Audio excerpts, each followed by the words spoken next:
Nobody showed up to my college graduation. Not my mother, not my father, not my younger brother Caleb, who I had driven to every single one of his baseball games for 4 years without being asked twice. Not one single person from my family sat in those bleachers on the afternoon of May 17th, in a stadium that held 2,000 people. When my name was called and I walked across that stage and accepted a diploma that had cost me 6 years, 2 part-time jobs, and one very specific kind of loneliness that I am only now starting to be able to describe accurately. I had 17 empty seats reserved in my name. I had bought them 3 months in advance. I had mailed the ticket confirmation to my mother in a card with a ribbon on the envelope because she once told me she liked when mail felt like an occasion. I had texted the date, the time, the parking details, the name of the restaurant I had reserved for dinner afterward. I had done everything a person does when they believe, still, after 24 years of evidence to the contrary, that this time the family will show up. They did not show up. I walked across that stage alone. I shook the dean's hand alone. I sat back down in my folding chair in a row of people who all had someone in the bleachers holding a phone sideways to take a blurry video of them. And I looked at 17 empty seats, and I did not cry. I had learned, somewhere around the age of 14, that crying in front of my family's absence cost more than it was worth.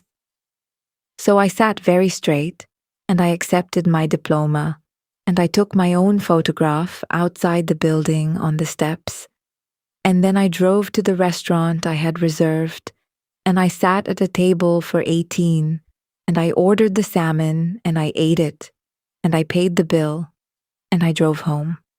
My name is Lauren Beckett. I am 27 years old. I am a licensed occupational therapist. And I am going to tell you exactly what happened when my mother texted me 3 days after my graduation to ask for $3,500. Where women who were overlooked for years pick up the one tool that never fails: the receipt. Drop a comment below telling me where you're listening from, and subscribe if a woman finally choosing herself is your kind of story. Let me back up. Because the graduation wasn't the beginning. It was just the clearest moment, the one that finally made the shape of everything undeniable. I grew up in Clarksville, Tennessee, the oldest of 3 kids. My mother, Diane, worked part-time at a dental office. My father, Ray, ran a small landscaping company that did well enough in good years and required emergency family loans in bad ones. My brother Caleb was the baby and the athlete, and the one my parents drove 4 hours to watch play baseball in regional tournaments. My sister Jenna was the pretty one, the social one, the one my mother took shopping on Saturdays as a regular scheduled event. I was the reliable one, the one who got herself to school, the one who made her own lunch, the one my parents described at dinner tables and in church hallways as their independent one, which is a thing families say about the child they have stopped paying close attention to and would like to feel good about that fact. I do not say this with bitterness. I say it because understanding the structure matters for understanding what came later. I started working at 16 at a pharmacy on Route 41, not because my family needed the money, but because I had learned early that needing things from people who were not fully present was its own kind of cost. I paid for my own school supplies from junior year onward. I paid for my own prom dress, my own senior photos, my own application fees for college. When I got into the nursing program at Tennessee State, my mother said, "Oh, that's wonderful, honey," and went back to helping Caleb pack for a travel team tournament in Chattanooga. When I switched to occupational therapy in my second year because I had done enough clinical shadowing to know where my actual skills were, nobody in my family asked what occupational therapy was or why I had made the change. I told my mother once, on the phone, standing outside a library at 10 at night after a study session, that I thought I had found the right path. She said, "That's good. Make sure you're eating enough," and asked me if I had talked to Jenna recently, because Jenna was going through something with her boyfriend. I ate enough. I talked to Jenna.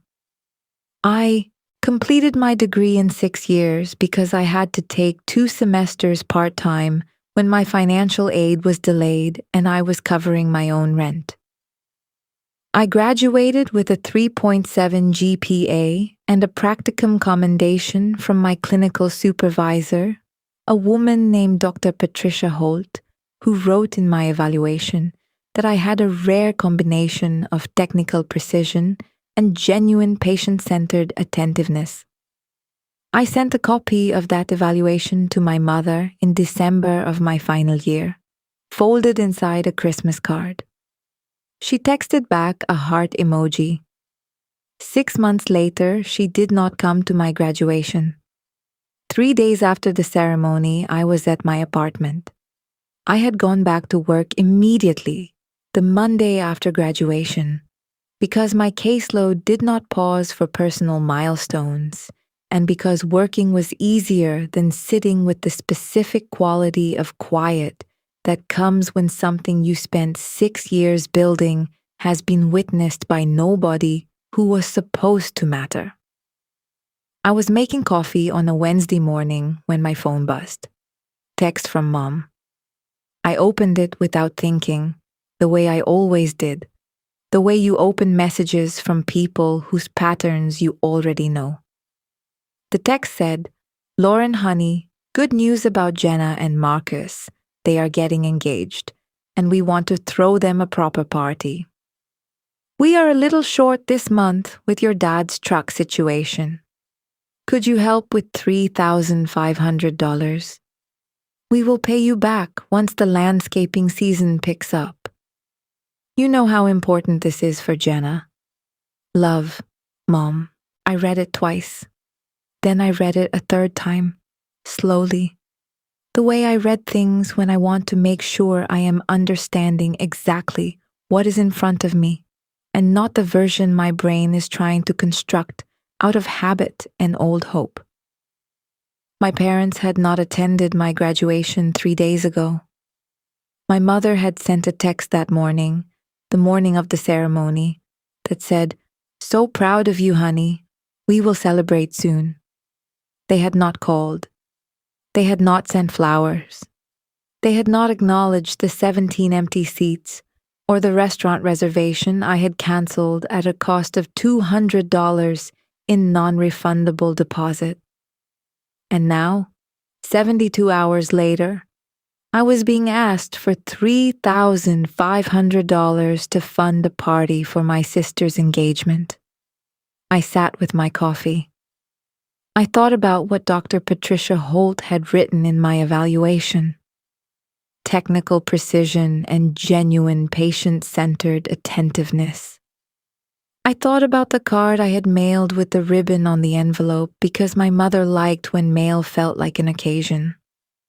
I thought about every baseball tournament and every Saturday shopping trip and every dinner table where I had been the reliable one, the independent one, the one who handled things. Then I opened Venmo.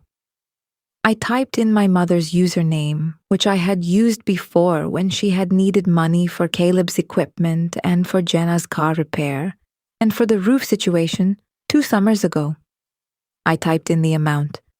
I typed $1 in the amount field. In the memo line, I wrote one word. Congratulations. I hit send. Then I put my phone face down on the counter and I went to work. My mother called at 11:14 that morning.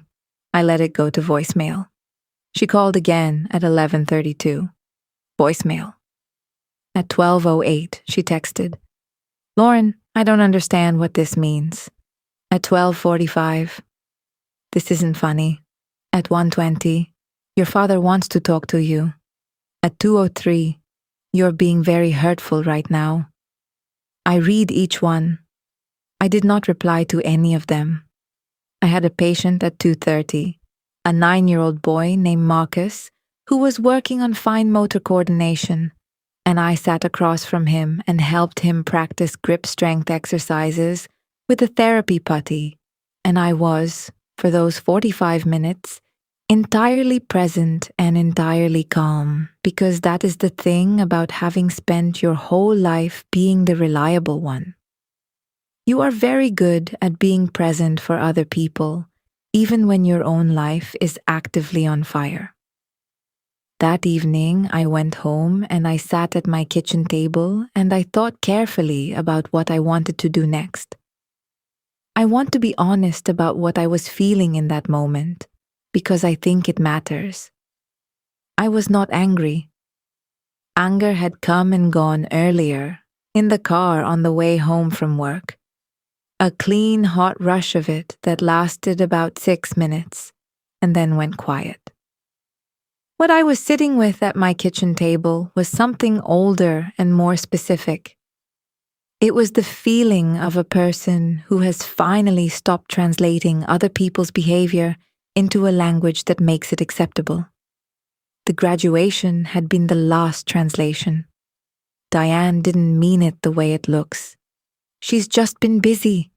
She loves you in her own way. She doesn't always express it well. I had been translating those sentences for 24 years, and I was finished. The $1 on Venmo had not been revenge. It had been the moment I stopped translating. What I did at the kitchen table that evening was open a document on my laptop and write down every financial transfer I had made to my family over the preceding 7 years. Not from memory alone. I am organized in the particular way of someone who learned early that keeping your own records is a form of self-protection. I had bank statements. I had Venmo receipts. I had text screenshots with specific requests and specific amounts. Caleb's baseball equipment, $340. Jenna's car repair, $800. The roof situation, $1,200. My father's business insurance gap when a client delayed payment, $650. My mother's dental bill after her insurance lapsed, $430. Various smaller amounts for groceries, utilities, school supplies for Caleb. Total, across 7 years, documented, $6,840. $6,840. I had never once been repaid. Not for any of it. I had never asked to be repaid. The asking had never felt possible in a family where asking was treated as aggression and generosity was treated as obligation. I looked at that number for a long time. Then I closed the laptop and made dinner and went to sleep. My father called on Thursday. Ray Beckett was not, in most respects, a confrontational man. He avoided direct conflict with the specific efficiency of someone who had learned, over decades of marriage, that direct conflict was more trouble than its value. He called me to manage the situation. I knew this because he opened with, "Your mother is very upset," which was how he always opened conversations about things my mother had done. "Lauren, your mother is very upset about the Venmo. She thinks you were being disrespectful." I said, "Hi, Dad." He said, "I know you're probably still feeling some kind of way about the graduation." I said, "Some kind of way." He said, "We talked about this, honey. Your mother had that thing with her back, and the drive is 4 hours, and Caleb had a game that weekend." I said, Caleb's game was on Sunday. My graduation was on Saturday. He was quiet for a moment. I said, "I'm not interested in having the graduation conversation, Dad. I'm interested in knowing whether anyone in this family understood what they were asking when they sent that text 3 days later." He said, "Lauren, it's Jenna's engagement." I said, "I know." He said, "Family helps each other." I said, "Yes. I have $6,840 in documented transfers to this family over the past 7 years that would support that statement." He went quiet again. I said, "I'm not trying to have a fight. I'm trying to have a conversation where someone acknowledges what actually happened." He said he'd have Mom call me. He wouldn't. I knew that the way you know the things you've learned from long practice. He would tell my mother the call hadn't gone well and she would decide that I was being difficult, and the family group chat would convene, as it always did when I did something that required collective management. The group chat convened on Friday. I was still in it because nobody had thought to remove me, or perhaps because being in it and watching was understood as part of my function. The thread started with a message from Jenna. "Has anyone talked to Lauren?" "She sent Dad $1, it's so embarrassing."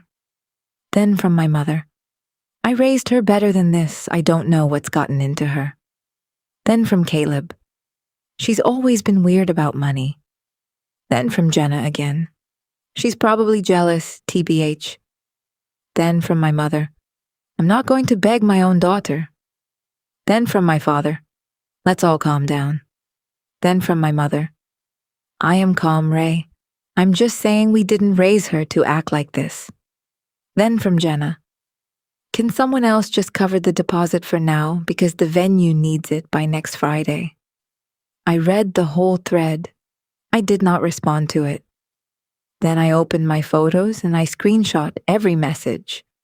I already had the Venmo receipt for the $1 transfer. I already had the screenshot of my mother's original text requesting $3,500. I already had the document with the $6,840 in historical transfers. I added the group chat screenshots to the folder I had been building. I am an occupational therapist. I work with documentation every single day. I understand that the record of what happened is more durable than anyone's memory of what happened, and that the record tends to matter when the memory is disputed. I want to tell you about the venue deposit because that is where things changed direction in a way I had not anticipated. The venue my mother had chosen for Jenna's engagement party was a place called the Whitmore Event Center on the east side of Clarksville. It was a mid-range venue, the kind that does weddings and corporate events and milestone parties. The deposit was $800, due the following Friday. I knew about this because Jenna had posted about it in the group chat. I also knew about it because 3 days later, on a Monday, my mother called me again. This time her voice had the particular quality of a woman who has had the weekend to recalibrate her approach. She did not start with "Your father wants to talk to you." She started with, "Lauren, honey, I've been thinking, and I understand you might be feeling hurt about the graduation, and I want you to know that we love you, and we are so proud of everything you've accomplished."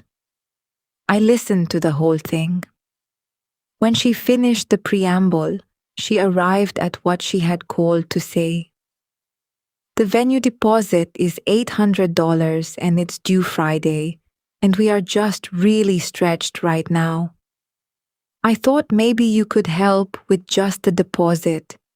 You don't have to do the whole amount, just a deposit to hold the date." I said, "Mom, can I ask you something?" She said, "Of course, honey. I said, "Do you remember what you texted me the morning of my graduation?" She was quiet for a second. She said, "I said we were proud of you." I said, "You said you were proud of me and that we would celebrate soon." That was at 8:14 in the morning. My ceremony started at 10. There were 17 seats I had reserved. She said, "Lauren, your father's back." I said, "I know about Dad's back. I also know Caleb's game was Sunday, not Saturday." She said, "It was a complicated weekend." I said, "I spent $200 on a non-refundable restaurant deposit for a dinner that nobody came to." She went quiet again. I said, "I'm not going to help with the venue deposit." She said, "Lauren." I said, "I love you, Mom. I'm not going to help with the venue deposit." She said, "This isn't like you." I said, "Actually, I think this is exactly like me. I think the part that's not like me is the part where I pretend I'm fine when I'm not. I think this is the most like me I've been in a very long time." She said, "I don't know what you want from me." I said, "I don't want anything from you right now. I just need you to hear that I was at that graduation alone, and 3 days later you asked me for $3,500, and I need that to have been heard, and then we can talk about whatever comes next."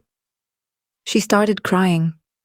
Not the loud kind, the quiet kind, which in my family was more dangerous because it could go on indefinitely and required management. I said, "I have to go. I have a patient. I'll call you this week." I hung up. I had a patient in 20 minutes. I washed my hands and I pulled up his file and I was present, the way I always was. The venue deposit was not paid. I know this because Jenna texted me directly on Thursday, the day before the deadline. The text said, "Lauren, I don't know what your problem is, but the venue deposit is due tomorrow and Mom and Dad don't have it, and this is my engagement." I read it. I thought about what to say for about 30 seconds. Then I typed one paragraph. "Jenna, I love you and I'm genuinely happy about your engagement. I'm not going to cover the deposit. Over the past 7 years, I've transferred $6,840 to this family for various needs, and none of it has been repaid. I didn't keep track because I expected repayment. I kept track because I'm a person who keeps records. I wasn't at my own graduation alone because I chose to be alone. 17 seats were empty. I'm not asking anyone to feel guilty. I'm just explaining why I'm not able to keep being the person this family calls when there's a gap to fill. I hope you find another venue or another date. Congratulations on the engagement. I meant every word of it." I sent it, and I put my phone in my bag, and I went to work. That evening, my phone had 14 missed calls. 3 from my mother, 4 from Jenna, 2 from my father, 1 from a number I didn't recognize that turned out to be Jenna's fiancé, Marcus, who I had met once at Christmas and who had apparently been recruited to try a different voice. There were also 11 text messages, the details of which I will summarize as follows. My mother cycled through hurt, then guilt deployment, then wounded dignity. Jenna cycled through anger, then accusation, then a very long message about how she had always supported me that contained several things that were not true, and one thing that was partially true. Specifically, that she had lent me her car for a week in 2019, which she had. I had thanked her at the time and also paid for the gas and a car wash. My father texted once, "Lauren, please just call your mother." Caleb texted once, "This is messed up." I read all of them. I did not respond to any of them that evening. I made pasta and I watched something on television that I cannot now remember, and I went to sleep. Here is what I did instead of responding. The next morning, before work, I opened my laptop and I wrote a single document. It was not a long document. It was one page, organized clearly, in the format I use for clinical case notes, which is to say factual, specific, chronological, with no editorializing. It documented the following things. First, every financial transfer I had made to my family over 7 years, with dates, amounts, and purposes totaling $6,840. Second, the text message my mother had sent on the morning of my graduation with its timestamp. Third, the text message requesting $3,500 with its timestamp 3 days later. Fourth, the $1 Venmo transfer with its timestamp and memo. Fifth, a single sentence at the bottom that said, I am available to have a conversation about any of the above at a time that works for everyone. I am not available to continue a pattern where my presence in this family is activated by a financial need and deactivated in the absence of one. I printed it. I mailed it to my parents' address in a plain envelope. I did not put a ribbon on this one. My mother called 2 days after the letter would have arrived. I answered. She had not cycled through stages this time. Her voice was different, flatter, and I recognized it as the voice of a person who has read something they cannot argue with and has not yet decided how to respond to that fact. She said, Lauren? I said, Hi, Mom. She said, Your father and I read your letter. I said, Okay. She said, We didn't know you had been keeping track of all of that. I said, I didn't keep track in order to use it against you. I kept track because keeping track is what I do. She said, $6,840 is a lot of money. I said, Yes. She said, We always intended to pay you back. I said, I know you believe that. She was quiet for a moment. Then she said, We should have been there. At your graduation. I know that. I let that sit for a moment. It was the first time in the entire sequence that a member of my family had said a direct, unqualified true thing about what had happened. No but. No qualifier. No dad's back or Caleb's game. Just we should have been there. I said yes. You should have. She said, I'm sorry. I said, I hear that. She started to cry again, the quiet kind. I let her. I didn't fill the silence. That was new for me. That was the specific thing that had changed.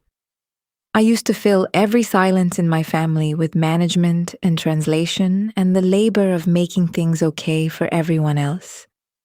I sat in this one and let it be what it was. After a while, she said, What do you need from us? And that question, that particular question asked in that particular order, was the first time in 27 years that someone in my family had asked me that before asking me for something first. I said, I need this conversation to have happened, and then we can figure out the rest. She said, Okay. I said, Okay. Jenna's engagement party happened 6 weeks later at a different venue, a smaller one, that my parents could afford without a $3,500 loan from me. I went. I wore a dress I liked and I brought a card with a genuine message in it, and I hugged Jenna and I shook Marcus's hand, and I ate the food and I talked to people, and I was present in the way I am always present when I decide to be somewhere. My mother and I were careful with each other, the way people are careful when something has shifted and neither person is yet certain of the new ground. My father hugged me when I arrived, longer than usual, which was his version of saying the things he did not say directly. Caleb was there with his girlfriend, and he looked at me once across the room with an expression I couldn't fully read, and then he came over and said, that was a lot of money. And I said, yes, it was. And he said, I didn't know. And I said, I know. And we stood there for a moment, and then he said, your salmon at the restaurant you went to alone was probably better than this food. And I laughed, and it was the most honest exchange we'd had in years. It was a beginning. Small, careful, honest. A beginning. I'm still in this family. I have not resolved it into something clean. What I have is a family that is, for the first time in my memory, slightly more honest about its own patterns, and a mother who asked me what I needed before she asked me for something, and a letter in a plain envelope that said true things without a ribbon on it. I have $6,840 that I do not expect to be repaid and have decided I am releasing from my ledger not as a gift, but as a line I am drawing. That was then. This is the account I am keeping from here. I have a diploma on my wall that I walked across a stage alone to receive, and that I am more proud of than I have language for. I have a supervisor's evaluation that says technical precision and genuine patient-centered attentiveness. And I have decided that those two things are the best description of who I am that I have encountered, and that I intend to apply them to my own life with the same commitment I bring to my patients. I have a Venmo receipt for $1. Memo. Congratulations, that I will probably keep for a very long time. Not because it was clever, because it was the first completely honest thing I said to my family in 27 years. That's my story. 1 graduation, 17 empty seats, $1, and a letter without a ribbon. If you have ever been the reliable one in a family that forgot to show up, you already know the weight of this. Set it down when you're ready. You're allowed. Drop a comment, hit subscribe, and I'll see you in the next one.